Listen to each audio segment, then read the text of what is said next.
In the year 2020, Americans donated an estimated $471 billion to charitable causes, a 5% increase over the year before.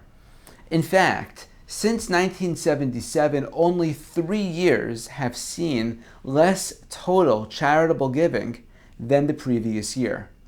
Researchers and historians note that we are in either a golden age of philanthropy or a second gilded age in America. This is because a growing percentage of that increased charitable giving reflects the ultra-wealthy, who are getting richer, pocketing, investing, and, yes, giving away more and more each successive year. This is reflected by the fact that over the past 26 years, the wealthiest 1% of U.S. households have gone from 1/10 all the way to 2/3 of all charitable giving in the country. At the same time, the percentage of American families that made any charitable deductions at all has steadily fallen. More families simply cannot afford to give at all.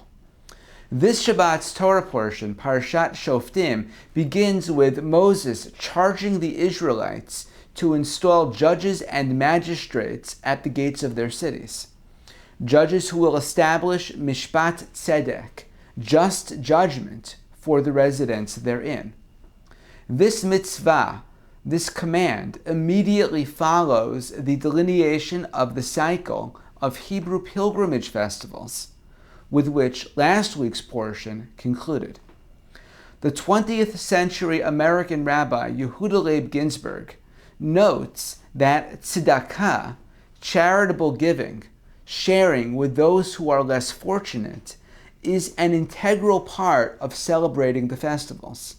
Last week's portion noted that explicitly and repeatedly. However, he says, tzedakah only properly exists in a context of mishpat, of fairness, of law and order. It would be awkward, after all, to laud the generous sharing of a bounty that was likely accumulated through ill-gotten means.